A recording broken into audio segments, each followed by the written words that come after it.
www.attableek.com, the reviver of Iman.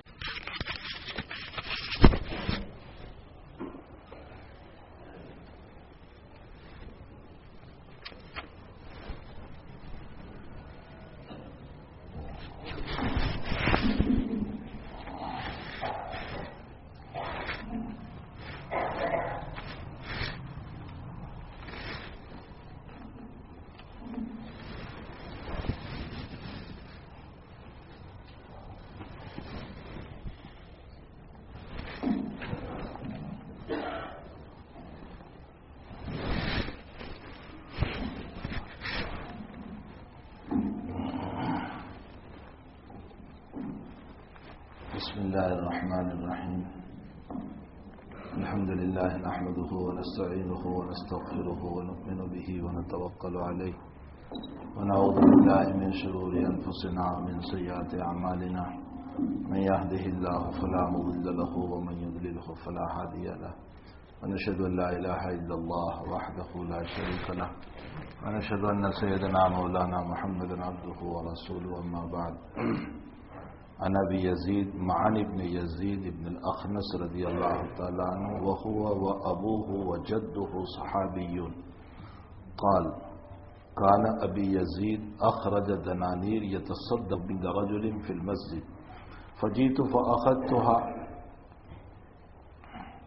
فأتيت بها فقال: والله ما إياك أردت، فخاصمته إلى رسول الله صلى الله عليه وسلم فقال: لك ما نويت یا یزید ولک ما اخذت یا معن.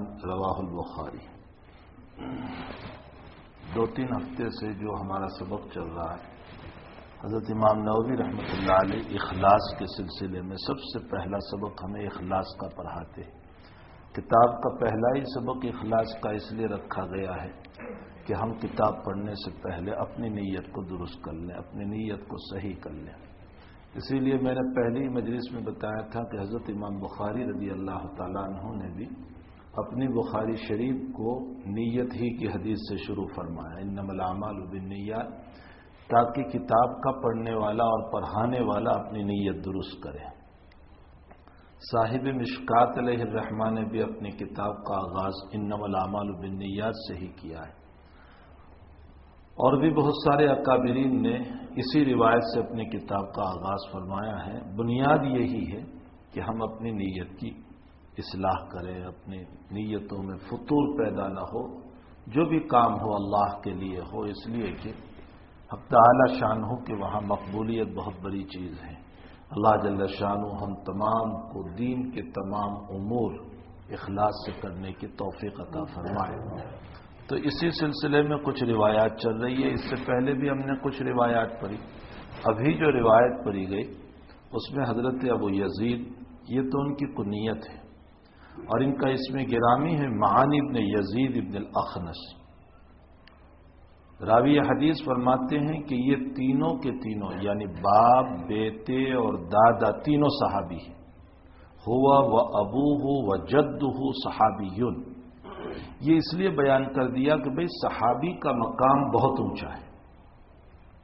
ساری دنیا کے غوث، قطب، ابدال مل کر کے ایک ادنا صحابی کا مقابلہ نہیں کر سکتے. یہی وجہ ہے کہ آپ دیکھیے کہ حضرات صحابہ کے باب میں کوئی لقب نہیں لگایا جاتا. کہیں آپ نے نہیں سنا ہوگا کہ کوئی یوں کہہ رہا ہو علامہ ابو بکر صدیق رضی اللہ تعالیٰ عنہ، خطیب الاسلام، حکیم الاسلام، حکیم الامت. یہ جو القاب ہمارے بزرگوں کے شروع میں دیے جاتے، آپ نے کہیں نہیں سنا ہوگا کہ صحابہ کے شروع میں اس طرح کے کوئی القاب لگائے، کہیں نہیں. ان کے لیے ایک ہی لفظ بولا جاتا ہے، صحابی. کیوں؟ صحابی کا معنی ہوتا ہے جس نے نبی کی صحبت پائی. صحابی رسول اللہ صلی اللہ علیہ وسلم یعنی جس نے نبی کی صحبت پائی. جس نے نبی کی صحبت پائی اس کو کسی لقب کی ضرورت نہیں، اس کا مقام ہی بہت اونچا ہے. سیدنا عبد القادر جیلانی رحمۃ اللہ علیہ سے جب کسی نے سوال کیا کہ حضرت معاویہ رضی اللہ تعالیٰ عنہ کے زمانے میں جنگیں ہوئی، جنگ صفین ہوئی، جنگ جمل، یہ وہ جنگیں ہیں جو مسلمانوں میں ہوئی. جنگ صفین حضرت علی کے ساتھ ہوئی، جنگ جمل حضرت عائشہ کے ساتھ ہوئی، اور جس میں دونوں طرف مسلمان تھی، صحابہ تھی، تابعین تھی، اور نہ معلوم کتنے صحابہ اور تابعین شہید ہوئے اس میں۔ حضرت عمار ابن یاسر رضی اللہ تعالیٰ عنہ اسی میں شہید ہوئے، اور بھی بہت سارے صحابہ اس میں شہید ہوئے۔ تو معاویہ کے زمانے میں مسلمانوں میں جنگیں ہوئی، اور سیدنا عمر ابن عبد العزیز رحمۃ اللہ علیہ کا زمانہ بڑا اطمینان کا، بڑا انصاف کا۔ عمر ثانی ان کو کہا گیا، ان کا مقام بھی بہت اونچا ہے، لیکن وہ تابعی ہے۔ دور خلافت ان کی بہت مختصر رہی، 2 سال، صرف 2 سال، لیکن ان 2 سال کے اندر جو انصاف سے کام لیا، تو آپ کے حالات میں تاریخ میں لکھا ہے کہ کوئی زکوٰۃ لینے والا نہیں تھا۔ آپ انداز لگائیں کہ کتنا انصاف سے کام لیا ہوگا کہ تمام کے تمام کو صاحب نصاب بنا دیا۔ تو کسی نے سوال کیا کہ معاویہ کے زمانے میں تو جنگیں ہوئی، اور حضرت عمر بن عبدالعزیز کا زمانہ فتنوں سے پاک اور جو ہے انصاف کا زمانہ، تو عمر بن عبدالعزیز افضل ہے یا معاویہ افضل ہے؟ سیدنا عبد القادر جیلانی رحمۃ اللہ علیہ نے فرمایا کہ ایسے لاکھوں عمر بن عبدالعزیز پیدا ہو جائیں۔ معاویہ نے جس گھوڑے پر بیٹھ کر نبی کے ساتھ جہاد کیا، اور جو راکھ اڑ کر معاویہ کے ناک میں نہیں، معاویہ کے گھوڑے کے ناک میں گئی نبی کے ساتھ رہ کر، فرمایا ایسے 10 عمر ابن عبدالعزیز بھی اس راکھ کا مقابلہ نہیں کر سکتے۔ حضرات صحابہ ہیں، ان کا تو مقام ہی کچھ اور ہوتا ہے، اس لیے ان کے لیے کسی تعارف کی ضرورت نہیں۔ ابھی مسلم شریف میں کل ایک روایت آئی، تو میں نے بچوں سے ایک بات کہی کہ نبی اکرم صلی اللہ علیہ وسلم نے فرمایا کہ میرے بھائی وہ ہیں جو آئیں گے، تو صحابہ کہنے لگے کہ حضرت آپ کے بھائی نہیں ہیں؟ تو حضرت نے فرمایا نہیں، انتم صحابی ہو، تم تو میرے صحابہ ہو۔ بھائی کون؟ فرمایا وہ لوگ ہیں جو بعد میں آئیں گے، جنہوں نے مجھ کو نہیں دیکھا، اخواننا الذین قد جاؤ بعد، جو بعد میں آئیں گے انہوں نے مجھ کو نہیں دیکھا اور بن دیکھے مجھ پر ایمان لائیں گے۔ حضرت نے ان کو بھائی کا، یعنی ہم کو جو حضرت کے بعد دنیا میں آئے۔ تو میں نے بچوں کو وہاں یہ بات کہی کہ کہیں بھائی کے لفظ سے تم دھوکے میں نہ آ جانا کہ ہمارا مقام صحابی سے افضل ہو گیا، قطعاً نہیں۔ اللہ کے حبیب فرماتے ہیں، یہی امام نووی جو ہیں جن کی کتاب ہم پڑھ رہے ہیں، انہوں نے ہی مسلم شریف کی شرح لکھی ہے، اس میں نیچے لکھتے ہیں، اس حدیث کے نیچے، کہ نبی علیہ السلام نے تو صحابہ کے باب میں یوں فرمایا کہ ساری دنیا احد پہاڑ کے برابر خرچ کرے، میرے صحابی کے ایک کھجور صدقے کا مقابلہ نہیں کر سکتی۔ صحابی کا خرچ اور ہمارا وہ زمین و آسمان کا فرق ہے۔ بہرحال صحابہ ہیں، ان کا مقام، اس لیے اتنا سا تعارف کافی ہے، ہوا و ابو ہو و جد ہو صحابی، وہ ان کے باپ اور ان کے دادا تینوں صحابی ہیں۔ اب روایت کیا بیان کر رہے ہیں؟ فرمایا کہ ابو یزید فرماتے ہیں کہ ایک دن میں نکلا کچھ دینار لے کر، یتصدق بہا، دل میں آیا کہ لاؤ میں صدقہ کروں اس کو، تو میں لے کر کے نکلا۔ فوضعها عند رجل فی المسجد، میں مسجد میں گیا اور مسجد میں جا کر میں نے ایک آدمی کو وہ دینار دے دیے۔ ہو سکتا ہے مؤذن ہو سکتا ہے کوئی اور آدمی ہو کہ جو ہر وقت مسجد میں رہتے ہوں گے، بہرحال ان کو دے دیا وہ پیسے۔ اچھا پھر کیا کہا؟ فجیت فاخذتها فاتیت بها، ان کو یہ کہہ دیا تھا میں کوئی آوے تو اس کو یہ پیسے دے دینا۔ اصل میں اس روایت میں امام نووی اتنا بتانا چاہتے ہیں کہ ان کا اخلاص اتنا تھا کہ یہ اپنے آپ کو ظاہر کرنا نہیں چاہتے تھے، اس لیے انہوں نے دوسروں کو دے دیا۔ فرمایا بھائی مسجد میں کوئی آوے تو ان کو دے دینا۔ اب ان صاحب نے اپنے پاس رکھے تھے وہ پیسے، حضرت ابو یزید کے بیٹے، ان کا نام ہے معن رضی اللہ تعالی، اتفاق ایسا ہوا کہ باپ نے پیسے دیے اور بیٹا مسجد میں آیا۔ اب یہ جن کو پیسے دیے تھے ان کو پتہ نہیں تھا کہ یہ ان کا بیٹا ہے، تو وہ پیسے ان کو تھما دیے کہ لو بھیا ہمارے پاس کچھ پیسے ہیں، ہم آپ کا مدد کر رہے ہیں، آپ اس کو لے جاؤ۔ حضرت معن رضی اللہ تعالیٰ عنہ ان پیسوں کو لے کر کے گھر پہ پہنچے اور ابا جی سے کہا کہ ابا جی مجھے مسجد سے کسی نے پیسے دیے. تو ابا جی نے کہا واللہ ما یاکارت، بیٹے میں نے تیرا ارادہ نہیں کیا تھا کہ گھر کے پیسے گھر میں آ جائے، میرا ارادہ تو کسی اور کو دینے کا تھا، یہ کہاں تو پیسے لے کر کے آ گیا. اب حضرت مان کہتے ہیں کہ نہیں مجھے تو آدمی نے دیے ہیں میں لے لوں گا، اور ابا کہہ رہے ہیں یزید کہ نہیں بیٹے یہ تیرے نہیں مجھے کسی اور کو دینا ہے. فخاصمتہ الی رسول اللہ صلی اللہ علیہ وسلم، ہمارا جھگڑا ہم حضرت کے پاس لے گئے نبی اکرم صلی اللہ علیہ وسلم کے پاس.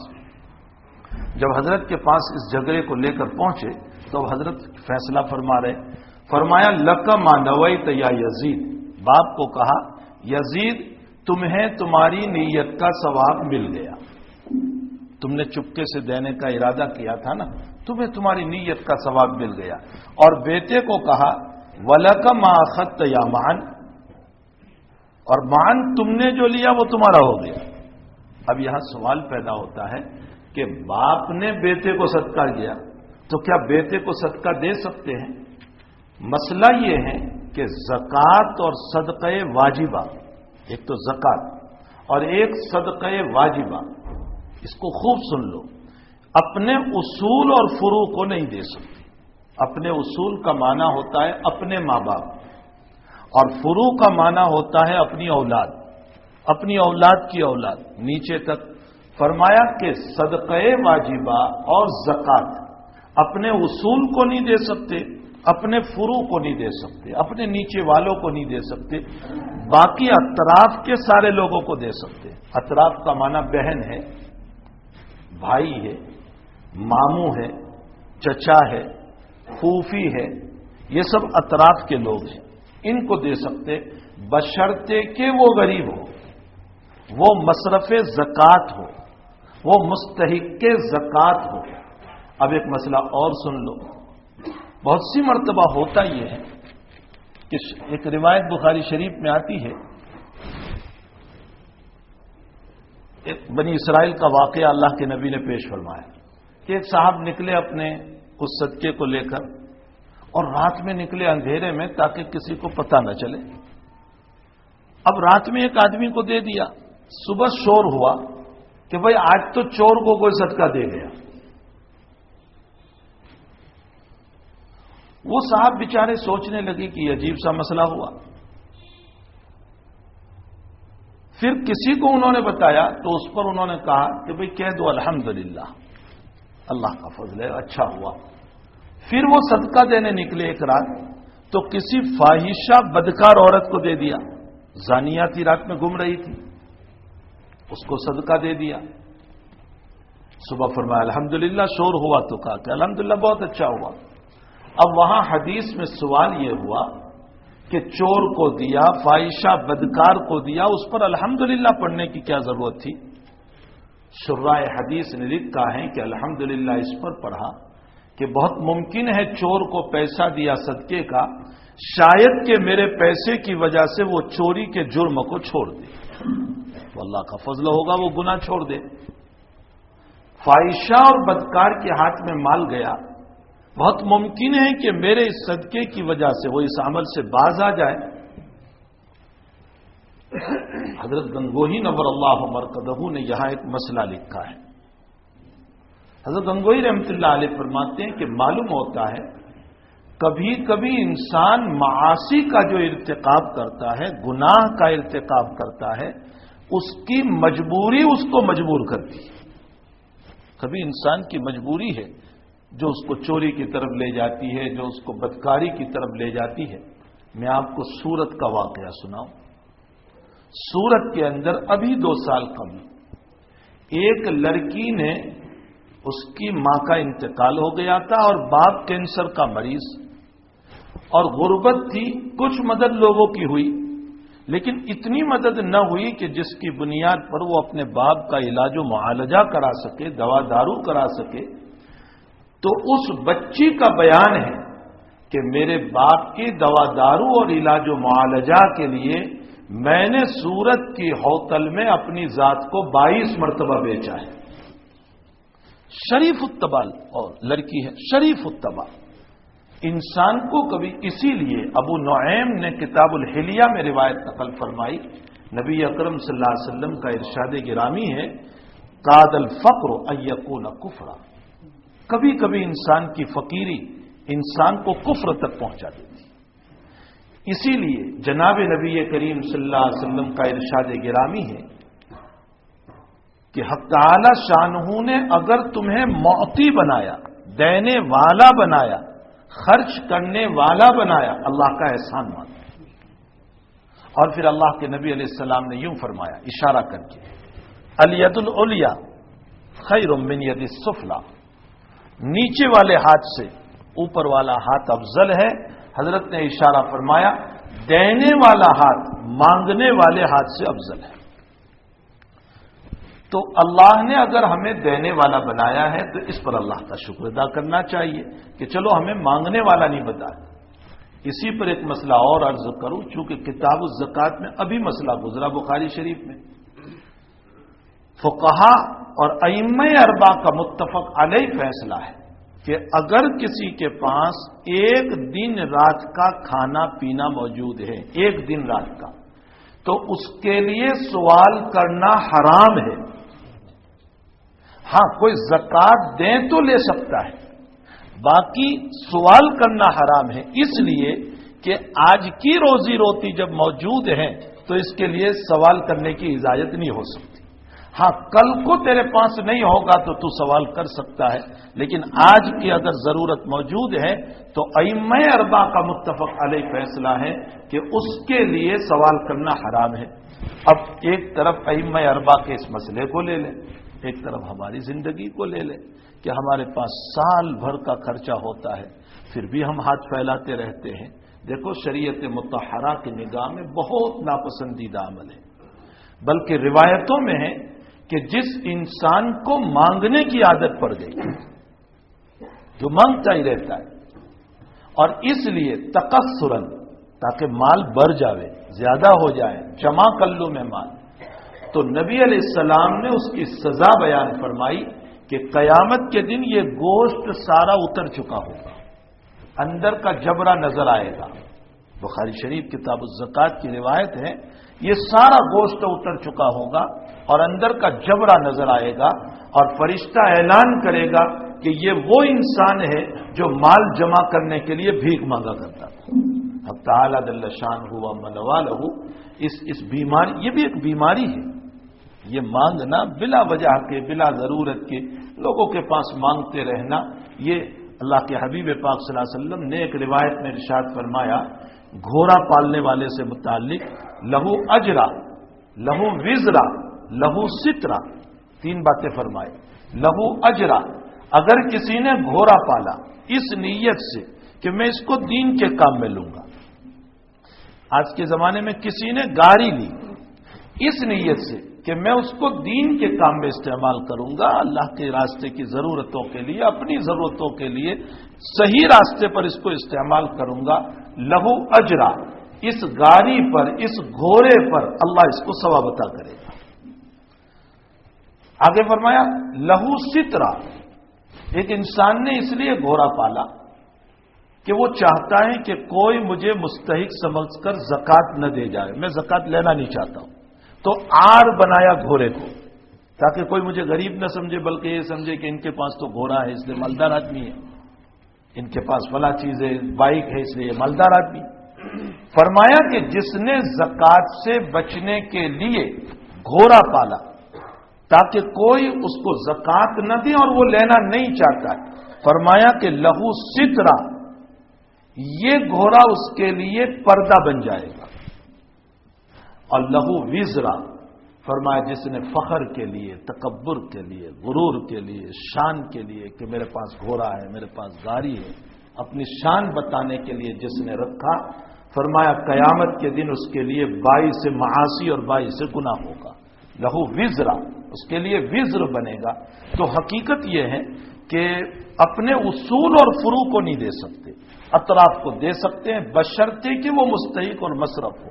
یہاں ایک بات سمجھ لو کہ ہم نے تھوڑی سی تحقیق کر لی، یہ آدمی ہے، یہ زکوٰۃ کا مستحق ہے، ہم نے تحقیق کر بھی لی، اور تحقیق کے بعد ہم نے زکات دے دی ان کو. بعد میں پتا چلا کہ وہ تو صاحب مستحق زکات نہیں تھا اور ہم نے اس کو زکات دے دی. فقہا فرماتے ہیں تمہاری زکات ادا ہو گئی. اب تمہیں اس میں کوئی مسئلہ اور ایج پیش کرنے کی یا پریشان ہونے کی کوئی ضرورت نہیں ہے. تم مکلف تھے تحقیق کے، تم نے تحقیق کر لی اور تحقیق کے بعد دے دیا ہے. اب اگر بعد میں تمہیں پتا چلا کہ وہ مصرف نہیں ہے، مستحق نہیں ہے، کوئی حرج نہیں. آپ اپنی تحقیق کے بقدر جو ہے اللہ کی طرف سے مکلف تھے، تمہاری زکات ادا ہو گئی. آئندہ تمہیں اب فکر کی کوئی ضرورت نہیں ہے. یہاں اس روایت پر سوال یہ ہوتا ہے کہ باپ نے بیٹے کو دے دیا. حقیقت یہ ہے کہ یہ کوئی صدقہ واجبہ نہیں تھا، یہ زکات نہیں تھی، یہ نفلی صدقہ تھا. اور نفلی صدقہ اپنے بیٹے کو دینا چاہے تو دے سکتا ہے. للہ ہے، عطیہ ہے. یہ ایسا ہی ہے جیسے ہم بخشش دیتے ہیں تو یہ عطیہ ہے، یہ للہ ہے.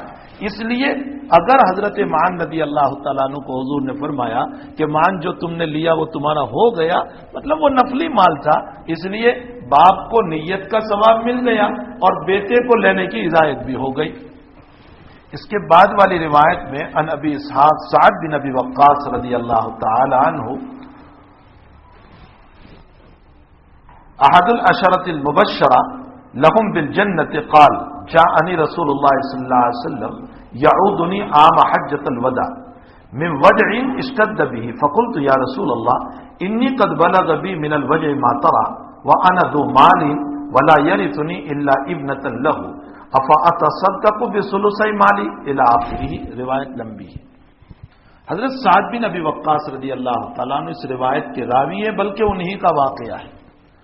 یہ بخاری شریف کی روایت ہے، بلکہ مسلم شریف کی روایت ہے، متفق علیہ روایت ہے. سعد بن ابی وقاص رضی اللہ تعالیٰ عنہ مستجاب الدعوات صحابہ میں سے، ان صحابہ میں سے جن کو مستجاب الدعوات یعنی ان کی دعائیں قبول ہوتی تھیں.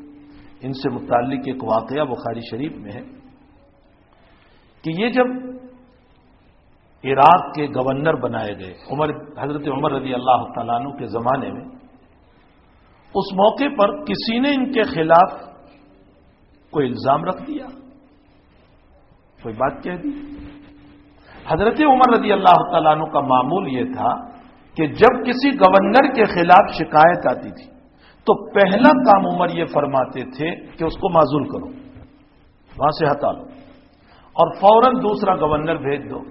بڑی فراست تھی عمر کے اس کام کے اندر، اس لیے کہ اگر ایک مرتبہ شکایت آئی اور اس کے بعد اس گورنر کو نہیں ہٹایا تو دو نقصان ہوں گے. ایک نقصان تو یہ ہوگا کہ وہ گورنر جو ہیں وہ شکایت کرنے والوں پر ظلم کرے گا کہ اچھا تو نے ہی میری شکایت کی ہے، تو ظلم کرے گا تو بلا وجہ کوئی بیچارہ مارا جائے گا. دوسری بات یہ ہے کہ اگر فوراً نہیں ہٹایا تو وہ وہاں گرا بندی جماعت بندی کر دیتا، کچھ کو اپنی طرف کھینچ لے گا، کچھ کو اس کے مقابل میں، تو نتیجہ یہ ہوگا کہ بنی بنائی امت ٹوٹ جائے گی. اس لیے حضرت عمر کی فراست تھی کہ فوراً معزول کر کے اپنے پاس بلا لیتے تھے. سعد بن ابی وقاص کے خلاف جب شکایت گئی تو حضرت عمر رضی اللہ تعالیٰ نے ان سے کہا کہ آپ یہاں آ جاؤ، اور ان کی جگہ پر غالباً حضرت ابو ہریرہ یا کسی اور صحابی رضی اللہ تعالیٰ عنہ کو گورنر بنا کر کے بھیج دیا. مغیرہ بن شعبہ رضی اللہ تعالیٰ عنہ کو گورنر بنا کر کے وہاں بھیج دیا اور ان کو بلایا. فرمایا تمہارے خلاف ایسے ایسے شکایتیں آئی ہیں کہ تم صحیح طور پر نماز نہیں پڑھاتے ہو، اور بھی دو تین باتیں تھیں. انہوں نے فرمایا کہ حضرت میں اسی طرح پر نماز پڑھاتا ہوں جیسے میں نے رسول اللہ صلی اللہ علیہ وسلم سے سیکھا ہے، جیسے حضرت نے پڑھائی ویسے میں پڑھاتا ہوں. تو عمر نے فرمایا کہ مجھے یقین ہے کہ تم اسی طرح پڑھاتے ہو، لیکن تمہاری شکایت آئی تو مجھے یہ قدم اٹھانا ضروری تھا، تحقیق بہت ضروری تھا. اس کے بعد ہوا یہ کہ دو آدمی کو ساتھ کیا سعد بن ابی وقاص کے ساتھ، اور فرمایا جاؤ تمام کوفہ اور بصرہ کی مسجدوں میں گھومو اور ہر نماز کے بعد کھڑے ہو کر اعلان کرو کہ بھئی کسی کو سعد سے شکایت ہو تو بیان کرو. کیسی فراست تھی عمر کی. ہر مسجد میں گھومے، کسی نے کوئی شکایت نہیں کی. ایک مسجد تھی مسجد بنو حبس، اس مسجد میں جب پہنچے اور یہ کہا کہ بھئی تم کو اگر کوئی شکایت ہو سعد بن ابی وقاص سے تو بیان کرو. تو ایک صاحب کھڑے ہوئے، انہوں نے کہا کہ بھئی تم نے قسم دی ہے اس لیے میں بیان کر رہا ہوں کہ 7 سے 3 شکایتیں مجھے. پہلی شکایت یہ ہے کہ یہ انصاف نہیں کرتے. دوسری شکایت یہ ہے کہ یہ جہاد میں نہیں جاتے. تیسری شکایت مال تقسیم کرنے میں انصاف نہیں کرتے. نمبر 2 جہاد میں نہیں جاتے. اور نمبر 3 یہ مال لوگوں کو برابر دیتے نہیں. یہ 3 شکایتیں کی. سعد بن ابی وقاص نے جب ان 3 شکایتوں کو سنا تو یوں ہاتھ اٹھائے اسی وقت، اے اللہ اس نے میرے خلاف 3 شکایتیں کی. یہ کہتا ہے میں جہاد میں نہیں جاتا، اس کا مطلب مجھے میری زندگی زیادہ محبوب ہے، میں جینا چاہتا ہوں. اے اللہ مجھے تو جینا نہیں ہے، تو اسی کو لمبی زندگی عطا کر. ایک بد دعا. فرمایا اس نے مجھ پر الزام لگایا کہ میں مال برابر تقسیم نہیں کرتا ہوں. اے اللہ میں تو برابر مال دے رہا ہوں، مجھے مال کی ضرورت نہیں. اے اللہ تو اس کو مال کے فتنے میں مبتلا کر. بہت سخت 2 بد دعائیں دے دی. ہوا یہ کہ بد دعا لگ گئی. ان صاحب کی عمر اتنی لمبی ہوئی کہ یہ آنکھ کی پاپر جو ہے نا وہ یہاں آ گئی تھی، اور یوں اٹھا کر چلتا تھا اور بھیک مانگا کرتا تھا. یہ مال کا فتنہ آیا، لمبی عمر بھی ہو گئی، اور اس کے ساتھ فتنہ یہ آیا کہ چلتے چلتے اس بڑھاپے کے اندر بھی جوان لڑکیوں کو چھیڑتا تھا. اس پر لوگ اس کو مارتے تھے، پٹائی کرتے تھے کہ بے حیا، اس بڑھاپے میں بھی تجھے حیا نہیں آتی. تو 3 کام: عمر لمبی ہو گئی، غربت میں بھیک مانگنے لگا، اور اس بڑھاپے میں لڑکیوں کو چھیڑتا تھا، پٹائی ہوتی تھی. کسی نے ایک مرتبہ کہا کہ بھائی یہ سب تمہارا کیا حال ہے؟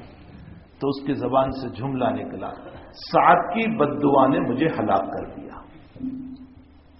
حضرت شیخ رحمۃ اللہ علیہ، مولانا زکریا صاحب رحمۃ اللہ علیہ نے، جہاں بخاری شریف میں یہ روایت آتی ہے، حضرت شیخ نے بخاری کے درس میں یوں فرمایا، بھائی اللہ والوں کی بد دعا سے اپنے آپ کو بچانا.